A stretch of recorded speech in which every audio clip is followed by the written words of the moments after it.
Hey, everybody. Drinking bourbon. Got some bourbon. My wife's 112 proof gold medal bourbon, chocolate chip cookies. Good to see everybody. I'm practicing. There's probably all of 0 people watching right now because I came on a little early.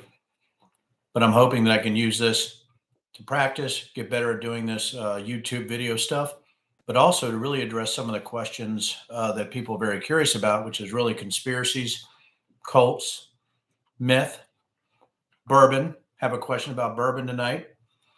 Have a question about my distillery, if it was actually a Soros-funded front for Hillary Clinton. Uh, I got a lot of questions about the mystical Bigfoot. We got questions about Comer. We got politics. So I have my Twitter scroll up here on the left-hand side, right beyond the light, so I can just look up and take a look at it. So I think we're going to have a lot of fun tonight. So cheers. I don't even know how many people are on here. I don't even know if I'm going right now. It looks like I'm live for almost a minute. So if there's nobody on here, that's just fine and dandy with me, because I'm still drinking and sort of looking at myself and eating cookies. But I want to start with something. I had a person actually send in Twitter questions about our distillery. It made me laugh. He was obviously joking, but he was talking about our distillery actually being a front, maybe not even existing in Nelson County at all, being funded maybe by the Clintons, right? And part of really the New World Order, a global conspiracy that's going on. And I found it pretty funny, but just to let you guys know, in August or July of 2019, as a Republican, I officiated a same-sex wedding, which has really got me sort of booted out of the Republican Party. So at that point, my wife and I were actually accused of laundering money for George Soros. So I was called the tool of the Antichrist. I think my wife at one time was called the spawn of Satan because of these accusations. And I remember, I think I was on an interview, on a TV interview, and I said, well, if that's the case, we must be the most powerful couple in the world, right? So if there was a laugh track, I hope I would get you to laugh. So that's the fact is that some of the jokes that you're sending me, some of the questions that are obviously farcical or obviously, not part of a real thing, because we do like to have fun on here. Actually, I've been accused of. And that's why talking about dangerous, fantastical things is so important to me. Something I really dedicated my life to was fighting radicalization, whether it was Al Qaeda and ISIS in the early 2000s, when I deployed for 9/11, all the way working for NSA and data analytics and big data, combining NSA national data sources with tactical aircraft sources or people on the ground, and then starting my own companies doing this. And then, as you all know, writing a book, Bigfoot, It's Complicated, being accused of Bigfoot erotica. And then after winning an election, after officiating a same-sex wedding, being called the tool of the Antichrist, being accused of changing the sexual orientation of children. I was also called the general of the sodomite armies, which I thought was pretty original. What else happened at that point? Oh, what's really great about it are people that, would come up to me and, when I did the wedding, and, it's just amazing to me that how I would say the homophobia came out pretty fast. And it was just hard for me sometimes either not to get angry or not to laugh out loud. So let's jump into some crazy things right now. So I'm just going to look at a question right now. And from Rich Crevo, thank you, Rich, sent about 5 hours ago. It says, Denver, to what extent was the CNP behind many of the actions via funding and planning that we saw in the 2020 aftermath? Now, let me explain what the CNP is. It's the Council for National Policy. There was a famous person that was a member of CNP Action, which was Ginny Thomas, and some other crazies there, like Frank Gaffney and individuals like that, right, that actually were part of this group, this Council for National Policy, which is a very conservative think tank, and really an action committee or a way for them to, I would say, mold conservative policy. So as that's happening, we're looking at the CNP with Jenny Thomas, with the people that a lot of lawyers that were behind pushing this. Like, well, were there anybody else, that was really involved with this? And yes, I'm going to break a little bit of news for you, Rich. There are other text messages in the Mark Meadows text that actually talk about the CNP. Sorry, that was Bourbon talking right there. There are people talking about getting Eastman over the line in order for him to help Donald Trump in his quest to overturn the election. And what I find interesting is a lot of that didn't come out in the investigation. A lot of that data is actually squirreled away right now in the archives. And I wish we could bring some of that data out. So when you're talking about the Council for National Policy, they were interleaved or threaded throughout the Mark Meadows text messages, just not Jenny Thomas. And you can see them going back and forth and trying to actually exercise their efforts, right, for some kind of constitutional reason for overturning the election, to the point we had CNP members not only working with John Eastman, but also with Jen Ellis. So the CNP was threaded there. I think we need to do a lot more work on what their organizational push was in order to get the election overturned and what their responsibility and role on January 6th. I do know a lot more. I just don't know if I should probably say on this thread, but it was such a great question. I wanted to address that. So we got started with a bang, and that was the Council for National Policy. So if anybody's watching, just look it up. Look up the CNP, look at the members, and then start cross-referencing the members with what you saw on January 6th reporting through Google searches. And I think you can start to see that the CNP, the Council for National Policy, was very involved. So I wanted to go ahead and get that out of the way. So let's see. Let's go to one that's now I'm going to go to a fun one. Let's go to a fun one here.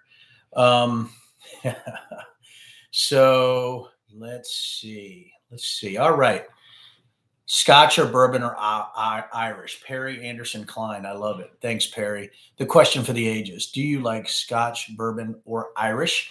So let's go into them. Does anybody know what it is? So let's just talk about these three types of whiskeys. Scotch is Scottish whiskey. Now, if you're in Scotland, I've been there multiple times. You don't want to call it Scotch. It's actually just whiskey there, right? Scotch actually could be a blend or could be a single malt. It's made from malted barley, right? Usually it's actually aged in once used barrels, sometimes once used bourbon barrels.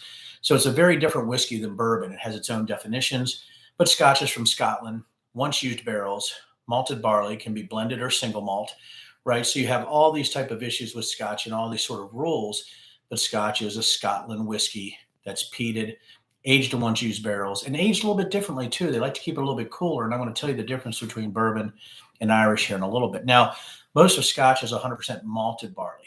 Irish is a little different. Irish is actually a combination, from what we know and what we've done with our Irish whiskey, of malted and unmalted barley. Now, a lot of times they'll say it's pot stilled, right? So there is a difference between pot stilled and continuous distillation too. So I'm not going to go into all that. But as far as Irish whiskey is concerned, with that mix of malt and unmalted, there's a lot of opinions on whether you like Scotch or Irish. And I'm going to say something that could be controversial here. But if I had to pick between Scotch and Irish, I usually tend toward the Irish. I usually tend toward the spots, right? Yellow spot, green spot, blue spot, gold spot, right? And those type of Irish whiskeys. Now, if I have to drink Scotch, which I do love too, I'm going to go more with a smoky, peaty Scotch. It's like a Lagavulin, like a Lafroig, things like that are really what excite me, right? But there's even other Scotches that are from that area, right, that aren't peated, like Bunnahabhain, which is one of my favorite non-peated Scotches. So that's where Scotch and Irish whiskey. When you talk about bourbon, right, bourbon, obviously we make a lot of bourbon, has to be over 51% corn, has to be aged, right, in a new oak barrel, right? Can't come off the still over 160 proof. We also have to make sure that we add nothing to it. So really you just have that sweet mash, which we do sweet mash. We've done sour mash. I'm not going to go into the difference of that yet. But you have that mash, or you have that white dog that comes right off the still, that clear liquor. It has to go right in the barrels. We can't add anything artificial. It has to age for a certain amount of time in order to be called straight bourbon. 2 years to be called straight bourbon. It has to have an age statement, though. So if you see a straight bourbon that's 3 years old, it's going to be, say, aged for 3 years or 36 months. And you also have straight bourbon over 4 years, no age statement. So if you just see straight bourbon, 4 years old or older. Now, a lot of people can put age statements on them if they want, because it makes it a lot cooler. If you have a Pappy Van Winkle 23, right, or you have something like that, people love the age statement. So what do I pick, right? Scotch or bourbon or Irish? Well, I'm going to always pick my wife's bourbon first, which is a gold medal, 112 proof, right? This one just happened to be a 5-year-old. Unbelievable. And just so great. I see it coming in now. Hey, guys. Yeah, please place your order. Oh, the Johnny Walker blends. I see that coming up. My goodness. Listen, everybody's going to say blue because it's the most expensive, right? But man, black is absolutely suitable when you're talking about Johnny Walker. The blends are, to me, are just fine. They're just beautiful. A lot of people are like, Johnny Walker black. I'm going to go with blue, right? Both fantastic. Sorry, boy, we're going to be talking more about whiskey and bourbon. So another drink and cheers for that question. But for me, I do love the blue. Don't get me wrong. But Johnny Walker Black is completely acceptable, especially on the night in the back deck overlooking the river. So now we've had two questions. We've talked about the Council for National Policy and how they were involved in the January 6th coup-like movements to overthrow our election, which I answered that, which again, You would be very surprised if you looked up the Council for National Policy and looked at the people that were involved. We talked about Scotch, bourbon, and Irish. I got to tell you, it depends on the night, but bourbon's my go-to, guys. And hell, and I got to tell you, I'm really surprised, Perry, that you didn't ask about rye whiskey, right? Because I'm a big rye whiskey aficionado, and I'm sure there's people that are rye whiskey aficionados too. So we got 2 questions down. We got to talk about Bigfoot, right? So let's talk about Bigfoot. You guys know that I am a best-selling author of The Breach. If you haven't bought it yet, you should. But I'm also the author of Bigfoot, It's Complicated, which is my first attempt to try to explain myth and conspiracies through an avatar. I used Bigfoot. I used Bigfoot believers, right, as sort of an example of how myth, how conspiracy, how a belief system can take over your life. But I also had another thread, and I think a lot of people realized that in the book, as the thread was, how do they make money off of these individuals? The grift is huge in the Bigfoot community. There's a lot of money flowing through this. And for me, knowing what I know about Bigfoot and Bigfoot believers and Bigfoot money lines, how the financial system works, making money on Bigfoot is the same pretty much as selling unicorn turds. I mean, it's just about the same thing. So again, it's just not probable that Bigfoot's out there, but it's certainly, I guess you can say it's not impossible. There's a big difference between possibility and probability. But when you're talking about Bigfoot itself, there are so many different religious belief systems or belief systems surrounding Bigfoot. So here we go. If you guys are ready, strap in, because I'm about to blow your minds about the religious connotation of Bigfoot. So the question is, which was hilarious. Thank you, Run Amok, right? Here's a quarter. He said, with Sasquatch and Yeti sightings being reported all over the world, and yet we can't seem to find their crib or their poop, it is possible that Bigfoot is actually in the 4th dimension. In those instances where the veil is thin, is she or he seen? Let me tell you. Yes, Catherine, this is that same Bigfoot family that seemed to be alive for 2,000 years. There's just 4 of them that are seen all over. But no, there are experts who say there's actually a breeding population between 2,000 and 5,000 Bigfoots. Now, that is completely made up. And when you do something made up, when you have an expert that's actually an expert on made up mythology, it means that you sort of have a doctorate in bullshit. And when you talk about not being able to find Bigfoot poop, I was actually on my first expedition in 2004, and I'm sitting around the campfire the first night, and I had this individual come up to me and started talking about Bigfoot scat. Now, as all you know, scat is poop. It's crap, right? And that this person told me they were a Bigfoot poop expert. Told me they were an amateur scatologist. Now, it was very difficult for me. It was my first time being in the woods with these individuals, and my wife was with me. She was very angry with me because I actually told her I was taking her on an exotic vacation at our 15-year anniversary and took her on this Bigfoot expedition. So not the greatest thing, folks. Women, I don't know if you like a man to really surprise you on the 15th anniversary and take you on a Bigfoot expedition instead of Hawaii. But if you do, I'm your man, right? And that's why my wife almost divorced me. But anyhow, so she's sitting there with me, and this guy goes, listen, these turds are huge. I mean, a human would have to have a asshole the size of a softball. And now I'm saying this because true, right? But when you're asking these funny questions, which are great, a lot of these funny things are things that you're making up out of your head that seem ludicrous are actually what people believe. And it's something you got to be a little bit, I don't say you have to worry about it too much, but you got to be a little bit careful, right? If you get too glib or too funny, because if you came up to me right now, somebody's typing on the comments and say, hey, I'm an amateur scatologist, I study shit for fun, right? I'm not probably going to laugh now because I've heard it now in the Bigfoot community. The other thing too is that when you're talking about interdimensional Bigfoots, there is one called the Quaventalur. So if you read the Voyagers by Ashiana Dion, it's about this massive war between the harmonic universe. There's 5 harmonic universes, and these bunch of pure breeds and mixed breeds that are, interdimensional beings or energy beings, 12-strand DNA beings that really want the earth for their own. And then you have this sort of protective society that are able to help us. And the Quaventalur, or the mystical Bigfoot, is one of those beings that are there to help us. Not only can he help us, there is some prophetic qualities to this Quaventulor, this mystical Bigfoot. So that's one of the four real major belief systems. Now, there's a lot of bunch of sub belief systems, but you got the Quaventulor, the mystical Bigfoot. You actually have the BEs, the biological entity believers, who believe Bigfoot's, a missing link or directly, descended from Gigantopithecus blacki or Homo erectus. You got the third, which is the Native American mythology, which I call the Magic Man mythology. And part of that is that Bigfoot can take your soul with his eyes. You don't want to go in the woods and actually challenge Bigfoot at all. And the fourth belief system is the interstellar belief system, which Bigfoot is actually alien, right? He likes to hang out with the Greys and they like to party. And he likes to actually travel down with the orbs and the little green beings when they land in the woods, which are some really famous sightings in Pennsylvania if you want to really track that down. You also have Bigfoot contactees, Bigfoot abductees. So when you're talking about fourth dimension or you're talking about interdimensional Bigfoots, that is the reason they can't be caught or killed. So thank you, Run 'em Up. You're exactly right. They can't be killed because they're energy beings and they can just whiff right out of it. They can just long jump right to the other dimension. They can look at you and laugh and they can tell their, Athenian friends that everything's okay and they weren't killed. Now you think that's funny, but it's absolutely true.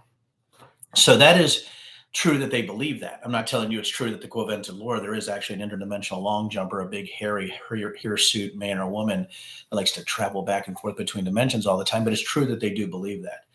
So thank you for that question, Run Amok. And again, I do explain a lot more in Bigfoot. It's complicated, but now there's four major belief systems, and you wouldn't believe how they make money off these individuals. Because when I went on this actual expedition, it cost my wife and I and my buddy between $4,000 and $5,000 just to go. And with plane tickets and hotel, I probably dropped between $7,000 and $8,000. There were 40 of us on this expedition back in 2004. Do the math. Back in 2004.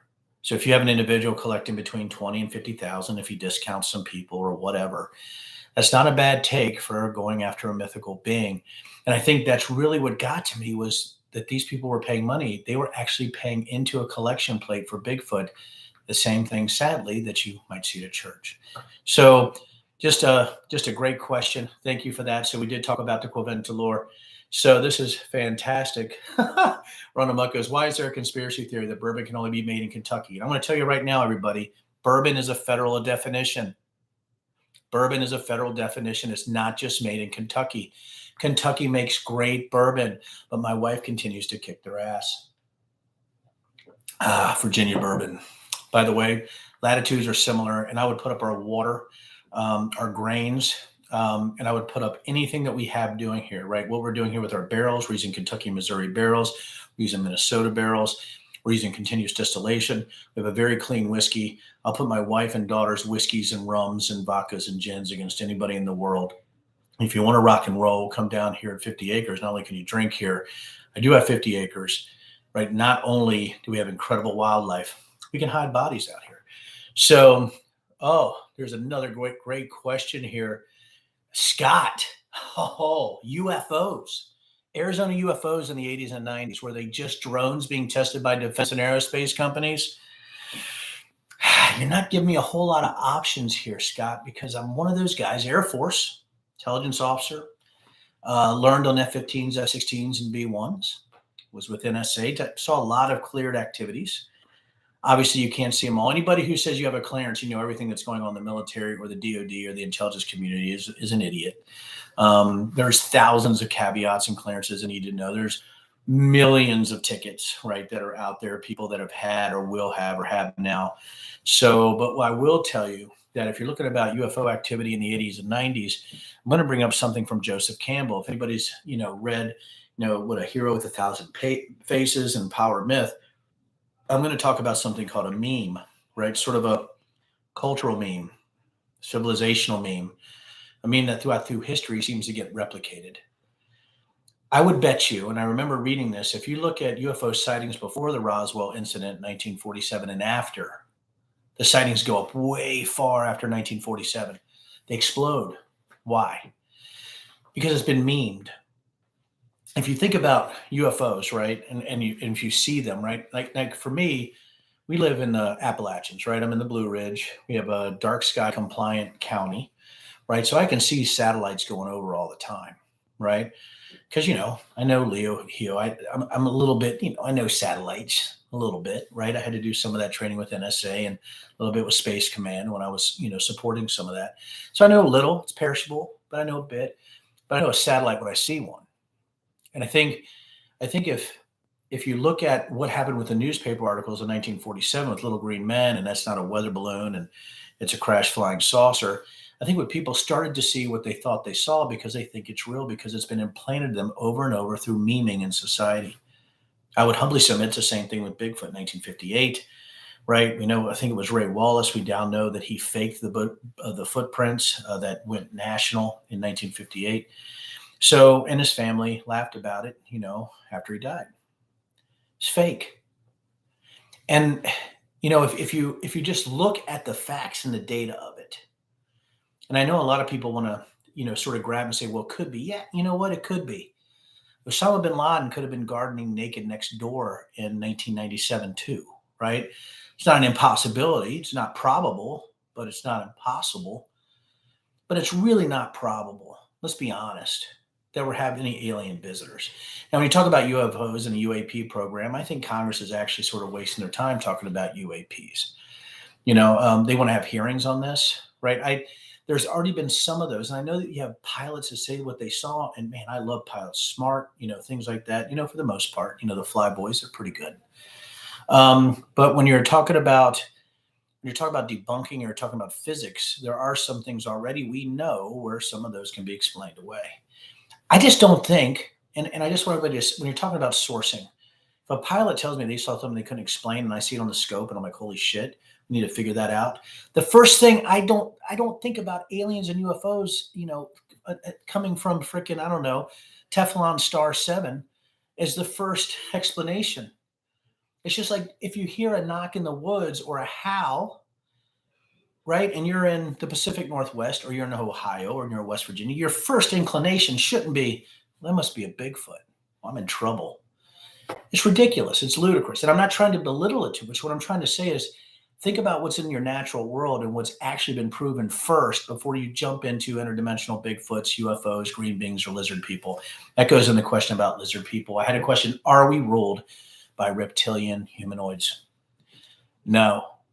If anybody saw They Live with Roddy Piper in the 1980s, you'll know if you have your special sunglasses, you could see these reptilian humanoids, right, that are coming out, right? And what do you have? David Icke, the batshit crazy lizard believing man, right, who's out there preaching on the Gaia channel, about reptilian humanoids.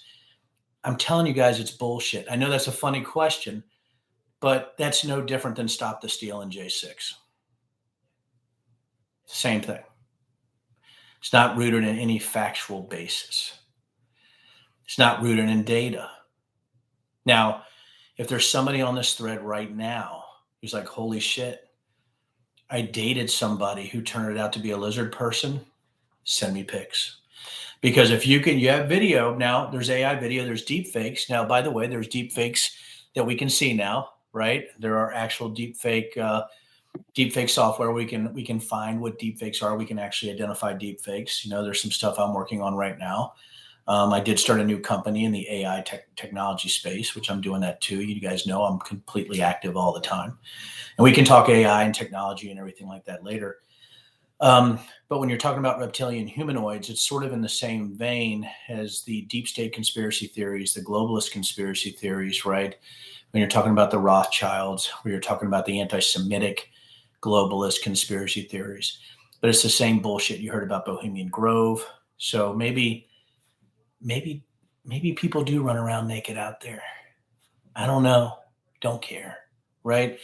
But since I have friends with pops and dads and, other people that have been there, they just think it's a little goofy. It's just goofy, guys. Life's a lot more. You know why life's exciting? Life is exciting because people like me and you, who are facts and data based, we get to go against fantasy, and we get to actually, be sort of a part of, this bizarre debate, right? And maybe there's a part of us down deep that maybe believes, oh, Den, I don't believe in alien abductions. I don't believe in the flat earth or hollow earth theories. I don't believe 9/11 was an inside job, I would tell you the conspiracy theory I think most people believe is that JFK wasn't killed by one gunman. I think that's one that's sort of bloomed and been memed throughout society. I think, we can go through all of this, right? One step at a time, right? But I think when we're talking about, conspiracy theories sort of as a whole, and you're talking about these globalist or anti-Semitic conspiracy theories, or you're talking about globalists, all that is pretty much the same as reptilian humanoids. That's how this crosses. And I guess that's why I wanted to do this. That's why I want to write my third book. I'm writing another book right now. Bigfoot is Complicated and The Breach are pretty much the same book. Yeah, I got J6, nonfiction, both nonfiction, but what are they concentrating on? If you guys have read The Breach and Bigfoot, It's Complicated, what is the thread? The thread is the monetization of conspiracy and myth, right? When you're talking about Bigfoot, It's Complicated, right? And the protective sort of processes of people who actually don't agree with the other Bigfoot believers, where it's almost a religious hatred, and how that actually evolved to the weaponization of conspiracy myths in January 6th. So it's really part one, part two. What is part three? Part three is the continuation and the escalation of that weaponization of crazy. Because what you're seeing right now, we've talked reptilian humanoids and the Council for National Policy and Bigfoot and alien abductions. All this is one thing. That one thing is, are we facts-based or are we fantasy-based? And that's why I can't believe there's actually people watching me right now live. And even if they are, I can see the thread here. So I got a question. So is the BFRO a legitimate investigative group? So the BFRO is the Bigfoot Research Organization. Thank you, Steven Spinner. And it says, Matt Moneymaker seems like a guy that can find Bigfoot if he exists. You guys are freaking nuts. Oh, I love it. No, it's not. In my opinion, the Bigfoot Research Organization isn't. I think, listen, I don't care. Listen, if they really believe it, here's the dividing line, right? And I want everybody to think about this. If you really believe that you are finding precious unicorn crap and you were selling it on the roadside, and the people who were buying it thought it was that, is it wrong? I don't think so. If the BFRO really believes it, and they have a nice GIS database, right? You can go and look at the sightings if they're Class A or whatever. I mean, I like that. That's cool. Somebody put a little bit of tech behind it. It's easy, but it's cool. You can go look at the sightings. But I think the BFRO, I would be honest with you, I think, it's sort of like the alien abduction nighttime parties, right? And, these people might really believe they were abducted by aliens. And maybe there's some excitement for this, right? With the BFRO and alien abductions, right? There is excitement if you're with that group. My God, Jimmy, you saw Bigfoot too. Me and you were linked, baby. We're linked. God, that hairy, beautiful being. Alien abduction? Oh my God, I can't believe it. We were both in this weird gelatinous goo, surrounded by little green people putting things into our body everywhere. Oh, it's beautiful. And I think there really is, there's something about belonging to these groups and these belief systems that makes them feel a bit superior to people like me. Guy wears it. By the way, I got this Bigfoot hat after I was accused of Bigfoot erotica, so I always wear it. And that's the question I guess I put out to everybody. Is it just about belonging to some group? And Stephanie, I will be hiring soon, right? And I know you want some of my wife's bourbon, and I think it's fantastic, right? Yes, and I agree. From Blue Ridge Bike Man, I think you all should read The Rise and Fall of the Third Reich. I cannot believe how many messages I got coming in. I love you guys. Thank you so much. And look at Catherine, The Age of Acrimony. I love it.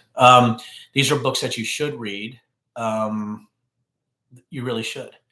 So I don't want to take it. 7:56. I've been on for all of 26 minutes, and the questions are amazing. Even watching the stream right now, I'm very, very excited about this. No, Loch Ness Monster. Okay, TP, let's talk about the Loch Ness Monster. Maybe one of the, I mean, you talk about a grift. Holy crap. When I went to Scotland, the one thing that I think everybody here, I hope there's some Gen Xers here and maybe some older millennials, maybe some boomers used to watch In Search Of with Leonard Nimoy. And I remember when I was watching In Search Of, that's really when I started getting interested in this. I was young, right? We had a black and white TV. I didn't have TV till I was 7 years old anyway, right? 1977. So, but when you're looking at In Search of with Leonard Nimoy, that was my favorite show, man. That was my favorite show because I got to see the Loch Ness effing monster, man, the black waters of the Loch. So when I sold my company in 2012, you know where I went, guys. You know where I went. I took my wife and daughters, and we went on a boat in the Loch Ness, and I touched the water of the Loch Ness, of Loch Ness. What was really great about that trip, when you're talking about monsters, is I did start to see monsters because they had whiskey and hot chocolate on the boat. Yeah. And by the way, my daughters, they're teens, so they could drink there. So my whole family was getting ripped on whiskey and hot chocolate. Cheers. So we might have saw some monsters, but it wasn't the Loch Ness. But the fact was, I was actually overwhelmed that I could be in a point where I was actually on the Loch Ness. I've been there multiple times now, but it hasn't lost its magic. Because don't you want it to be true? Right? Now that you know that most of it's faked, that they've run sonar, the data doesn't support it, but you still get the little old lady or little man or the tourist, that heard something coming up to their door, or they see something floating that looks like a monster. Was it Sting? Wasn't it in Synchronicity where he talks about, the Loch Ness monster? I think the police sang about it. Anybody, any buffs up here? So yeah, the whiskey that I'm drinking is a 5-year-old bourbon from my wife, gold medal. I'm looking at questions, guys. I'm stream of conscious. I'm rolling. I got 2 question things going right now. This is freaking believable. I have 112 proof, 5-year single barrel gold medal whiskey, Christine Riggleman Reserve. Only 178 bottles in the universe exist. That is what I'm drinking right now. So let's see. And a hi-fi, lo-fi get down talking about the Bird Society, the Illuminati, and the Discordians. Jesus Christ. I mean, come on now. This is wonderful. Now, I do want to, I can touch a little bit on the Illuminati, and I could, I know a lot about some things. I drink and know things, but the Discordians was new. And I love that challenge me so I can go look this stuff up. But the Illuminati, you're talking about what, God, off the top of my head, was it 17th or 18th century creation? I think it was German or Austrian. I'm trying to remember.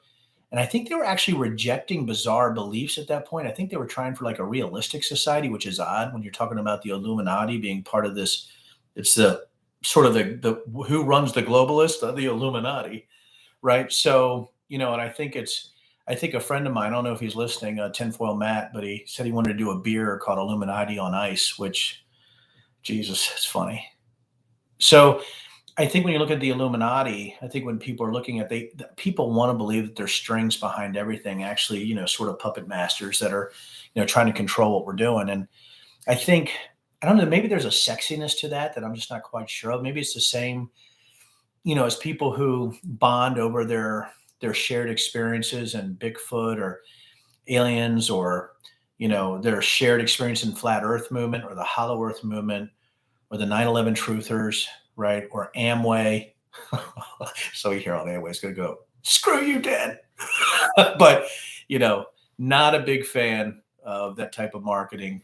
But there's also sort of this religious brotherhood, tribal thing, sisterhood thing, that's going on with a lot of these organizations, whether they're crazy or even if they're sort of professional based, right? And you think about Nexium, you think about LifeSpring that Jenny Thomas was a member of, right? You think about we think about Jim Jones. You think about our boy Marshall. Gosh darn it! And I always can't remember his last name, but the Hale-Bopp Comet folks that all killed themselves wearing the same tennis shoes. I read about him so much, and I just completely lost the name. Didn't he name himself like this one syllable, like the One or Neo or Eon or? Yeah, and Blue Ridge Bike Band, David Koresh. I mean, we know what went down at Waco. High seas, sea monsters, fish stories. Well, I think it was a way for people to cope when they were having scurvy and drunk on rum, to be honest with you.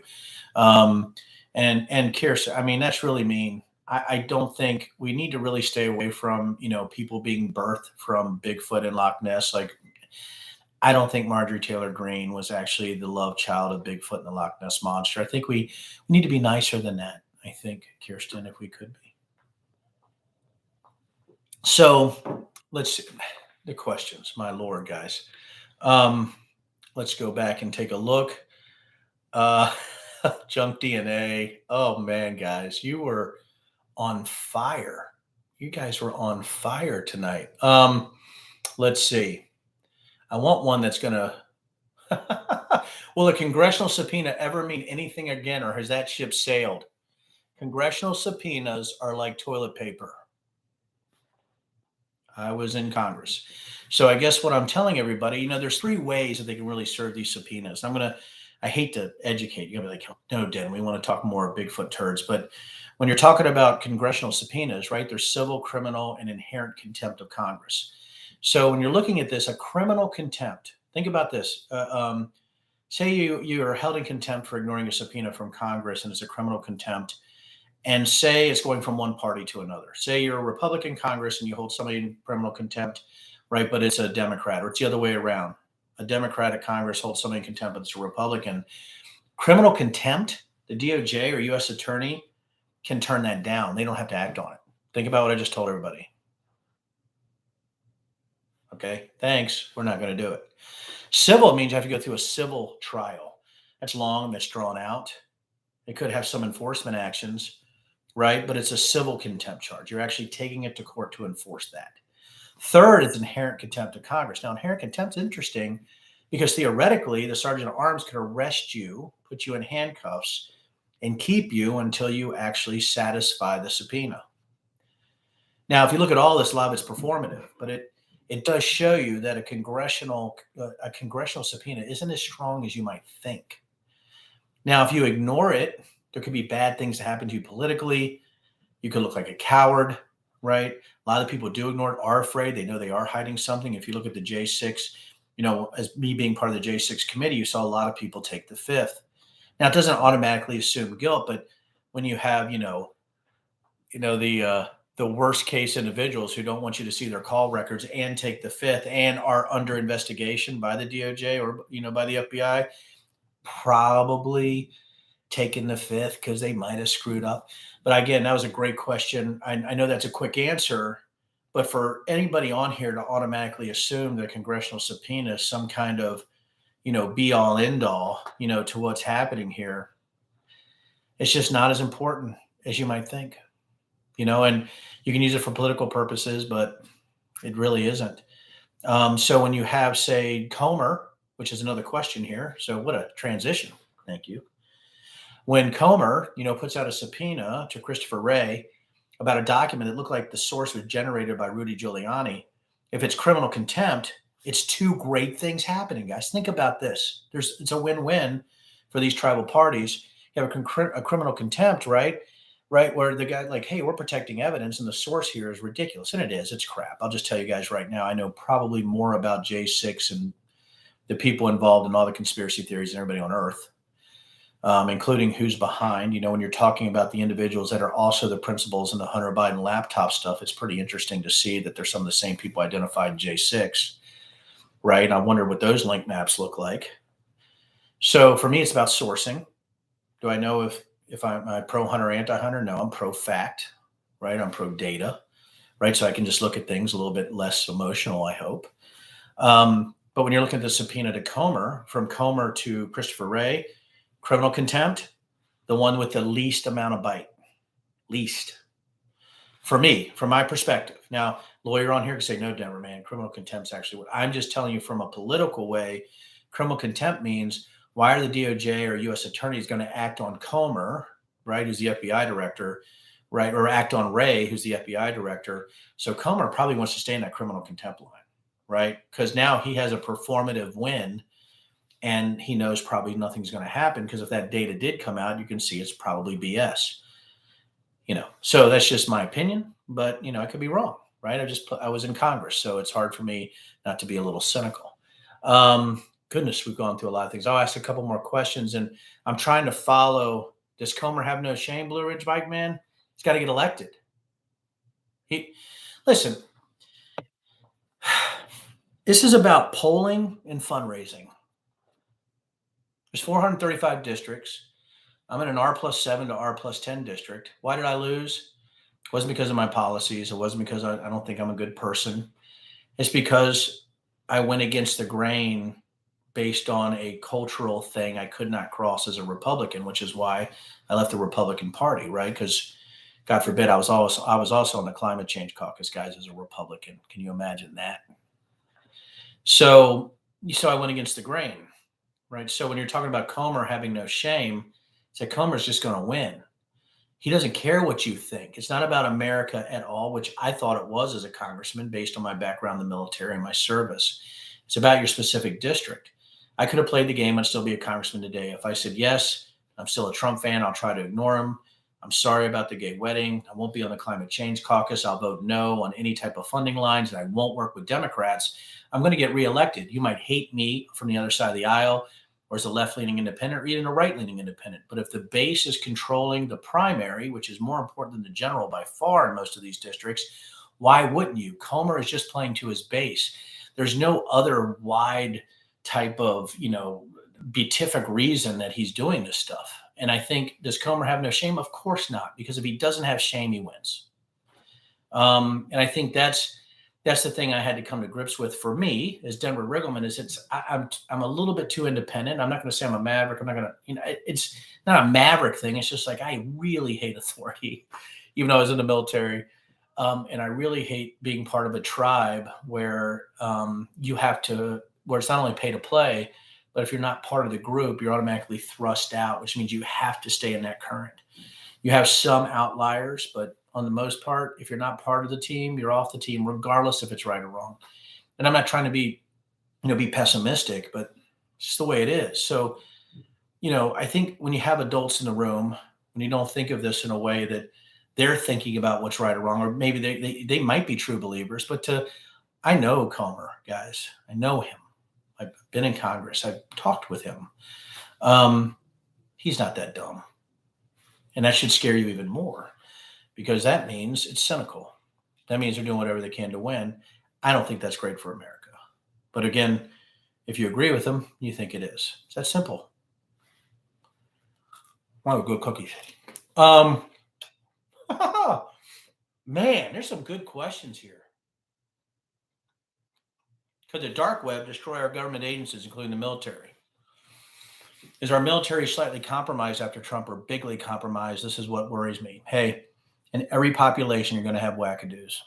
And I have friends on here now. Thank you, Spinner, Heaven's Gate, Marshall Applewhite. Thank you. Thank you. I'm getting old, as you know. It's not the dark web I really worry about, right?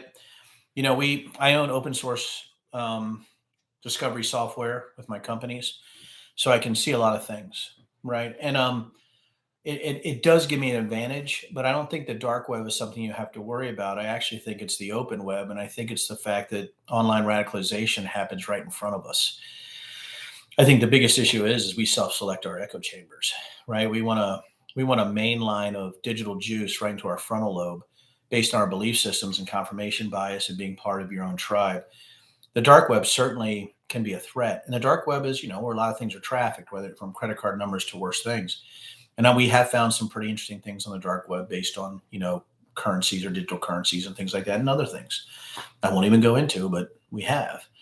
But I think it's really the ability, for large platforms, if they're not, I'm saying not based in integrity, right? Or if they allow a complete First Amendment free-for-all, which I'm going to tell you guys right now, I'm not a big pro-deplatform guy, right? I never have been, because I like to see who's who in the zoo, right? I like to collect, right? But on the other hand, there's always that balance. And I think the question that I ask, it's nuanced. Do you deplatform? Do you not? Is it the dark web or the open web you got to worry about? I'm going to tell you guys this. It is the open web, but it's the metastasization, the memeing of these belief systems. Globalist, New World Order, the Storm, the Great Awakening, the Great Replacement, right? The Rothschilds, right? Bill Gates started COVID. It's, Hunter Biden's laptop started COVID, which, what? So, it's those kind of things that you really want to look at. Or, stop the steal, or hashtag save our children. All this stuff, when you sort of wrap it, right? The fact is it's right out there. And I think, that's something else. Now, do I think, thank you, AJ Lee, do I think George Santos is Trump's illegitimate son?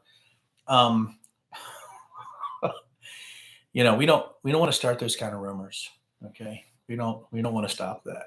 Um, so we don't want to start those kind of things. Let's see. This is serious, and it's from Blue Ridge Bike Man. Is that it's difficult to believe there are that many suckers who buy this crap. I actually thought my own family members have pushed away from me a little bit, a lot bit, and it's difficult for me. I find myself caught between empathy and rage, and I wonder if I can keep my empathy. Can I turn 3 to 5% of the people I talk to? Can I stay in the seams? Right. So um, that's the question, right? It's not crap to them, to a lot of if you're talking about a religious belief system, say, you know, you're a born again Christian who's absolutely sure that Hillary Clinton ran a pedophilia ring out of ping pong, out of Comet ping pong pizza. And I've been there. There's no basement, by the way. Like I've been there. If you do that, if you believe that, and you actually believe children are being destroyed, killed, trafficked, you got to do something about it. Are you evil? Are you, are you just a ingester of crap? You know, as a amateur scatologist would say. I That is a hard thing. It's nuanced to me. There's people I love dearly, who believe they've been visited by aliens. So, and that's true. So, the question for me is, I do get angry. I would be lying to everybody on here if I didn't say I didn't feel rage about the stupidity that we're fighting. And I do think stupidity is our biggest threat in the United States. It's not AI, it's stupidity. AI is scary. AI is not going to kill you guys. There's not going to be freaking dogs walking around shooting you in the head in your house. It's stupid. Ain't going to happen. So I think, I think when you're looking at the hysteria and people wanting clicks, just just like I asked those individuals, just sit back and think, is this really valid? I mean, try to merge some of that common sense in your background facts based stuff and data, and try to go to some people who identify as experts. Maybe they really are. Try to be, sort of, I would say, generous with folks. Don't automatically, you know, assume that they're bad people. And I'm not trying to be. You could be stupid and not a bad person. The issue is that stupidity can make bad things happen. And there's a great saying, and there's people on here who know my saying is whether you're shot on accident or shot on purpose, does it really matter? You're still getting shot. So that's the issue, right? And the thing is how do we pull us out of this sort of disinformation flat spin? Um, Thank you, Stephanie. Yes, stupidity is a bigger threat than AI. I agree. And if you saw it on South Park, it is probably true. I just want to let you know that. So what a night. I'm going to do one more question. It's been incredible. Thank you guys so much. I think it's the same people over and over. I don't care if there's only 10 people. This is great practice for me. My Twitter spaces sometimes get thousands of downloads, but I really want to try this out. And if you want to share it with people, great. It's been 48 minutes. You guys have been amazing. Thank you so much. The questions have made me laugh. I probably missed some questions because I'm afraid to go up in the thread. You guys want me to go up and see what I missed? Because let's see, the age of yeah, I got that. Um,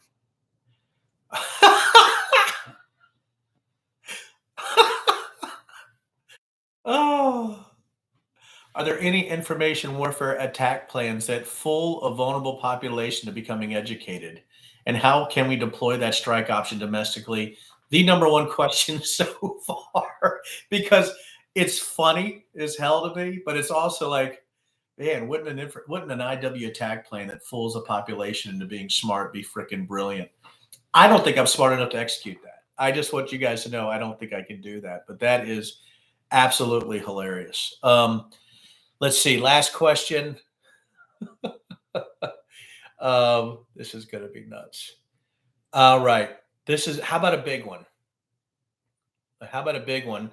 I got some people on here who, this is big.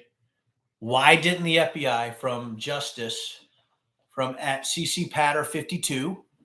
Why didn't the FBI provide information about the DC pipe bomber, like height, weight, age, and gender? Huh. All right, let's talk about that. Last question here, pipe bomber. First of all, you probably don't want to get that information out unless you're completely desperate. Now, Mike, there's so much disinformation and weird reporting that went from bizarre, places from that. I had a person say, well, why couldn't they just track their phone?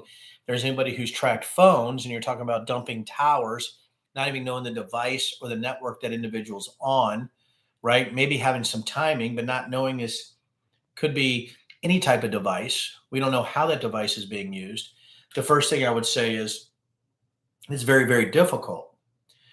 Now, for me, when people said, hey, look at this guy walking around, I would never assume automatically that it's a male. It could be male or female. A person could be male or female. And I think that's an assumption. I don't know if everybody's made, but you automatically say, look at that dude planting a pipe bomb. I'm not going to make that assumption. I don't know. Right. I watched the person walk. I couldn't tell if it was a man or a woman. I actually leaned toward female, but I could be wrong. Or it's a very short, maybe it's a diminutive individual or male. Right. I don't know. Maybe it's a gymnast. I don't know. So as far as height and weight, you say, oh gosh, person's 5'4". We think they're 160 pounds. They're wearing, sort of clothes, they're wearing baggy clothes. It was winter, guys, right? Maybe wearing 3 or 4 layers. Can we sort of determine what those layers, the thickness of those layers, and have some genius say, well, she or he wearing 3 inches of clothes, probably weighed 143, maybe, right?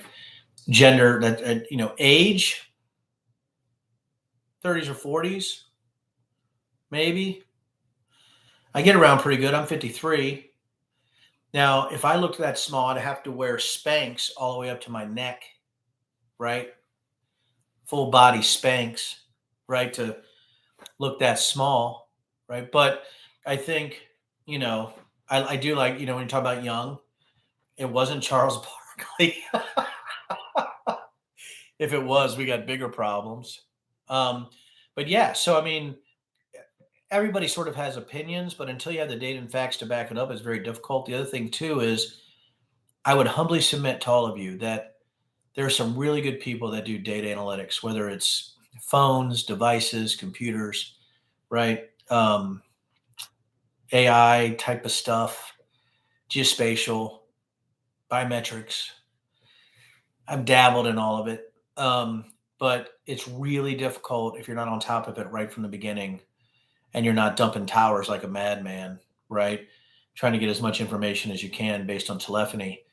But on the other hand, when you're parsing that much data, it's just really, really difficult. And if the person I'd get away with it. So, that's the thing, right? Is that there's people that I know right now, they get away with it. You never know it was me or anybody else. So that's the issue that we have is when you're looking at this, there's a lot of factors. There's a lot of opinions. And I have my own. You guys know I do. I wouldn't be human, right? Denver, do you have any opinions? No, it is just data. It is just facts. It's bullshit. Everybody has their prejudices. But I think when you're talking about the pipe bomber, it's a mystery. And I'm hoping the FBI did dump those towers, and I hope they're parsing every freaking data line. God, I don't want to end because you guys have been great. Yes, Buckaroo Banzai does have the solution. I thank you guys for that. What a night. Thank you guys so much. I'm going to end the stream. And if there's anything, I'm looking over on the far right. I want to see, does anybody have one last crazy question? Give it to me, 1 or 2. I'm checking out the thread. I just say, AJ Lowe came up. Stephanie, thank you. But if there's anybody who has one crazy thing you want me to answer, you got the shot right now. Go for it. I'm waiting. I'm looking left. I'm looking right. Yes, Blue Ridge Bike Man, do not carry a cell phone in your next pipe bombing attempt. But that's very funny. But if you have one thing crazy you want to ask me, do it now, right? 20 or 30 seconds. If not, if we're good to go, I'm happy to go back to my homemade chocolate chip cookies and bourbon. And I think I've had all of this is so much fun. Thank you guys. All right, here we go. What? Is Bigfoot really sexy? This is it. This is the question. Thank you. My God, the thought that went into that, Catherine. Oh my God. Um, I would say that a lot of people would agree with you based on if they believe it's a man or a primate. Because if you believe it's a man or a primate, you have to believe how they're endowed. Gorillas are the least endowed primate. We are maybe the most. So if you believe it's descended from man, probably very sexy. If you believe it's descended from an ape, probably not. Great question. Yes, you could buy me a bourbon. What is the craziest thing you heard in Congress? Denver, Dale, do you like weed? I've actually never smoked weed. Um, I think I was one of the first sitting congressmen in modern history to grow hemp. I had 3-acre hemp field. And of course, I actually support the legalization of marijuana. So I own a distillery, for God's sakes, guys. So, anyhow, oh my God, here's the questions now. Hero's about to end, and these questions are so great. Why didn't you do this before? Craziest thing I ever heard in Congress. Louis Gohmert, my first meeting, wanted to legislate away a worldwide algorithm that was suppressing conservative voices across all platforms. Cheers. Unbelievable. Actually, the craziest things pretty much came from Louis. So I don't think anybody's shaking in their shoes for the upcoming Trump indictments. I think some people might be a little worried, but with him running as president, I would just tell you guys, I just don't. I'll wait and see. I'll wait and see. So we'll see what happens with that. But I think as far as indictments, I think after, if you think about J6, you think about the other issues that Trump has, right? You're now going into years. I think it's going to be very difficult for anybody to be satisfied with accountability on that. So anyhow, yeah, warming up. I hope so. But, look at you guys. Oh, Tim, I know. Worldwide algorithm is preventing you from winning a lottery, damn it. And so you guys are wonderful. Thank you. I'm going to do this again. Tell your friends. This is just us drinking and having a good time. Again, I'm just a guy who drinks and knows some things. But there's so many great questions and so many great people on here. I hope you join me next time. And maybe I'll get up to like 100 people at a time on here. Woohoo! It's not yet up to my other platforms, but I think it's really cool. I'm trying to do this shit. So appreciate you guys. Listen to some good music. It's Friday night. It's 8:25 p.m. We've been on for 57 minutes. I didn't want to go over an hour. I'm not going to waste your time. Thank you guys so much. And have a great night and enjoy your scotch, Stephanie. And you know what? I'm sorry. There, Mojavelin, Jester, you got here late. I'm so sorry. And I don't think we can de-radicalize MAGA cult. Yeah, be sure to hit the like button. Is that what I'm supposed to say? Be sure to subscribe and hit the like button. Oh my God. Oh, ugh. But do it anyway. Thank you. Mojave Lynn, thank you. I don't drink. I don't do weed. You're still welcome here, my teetotaler friend. See you guys. See you guys next week. Bye.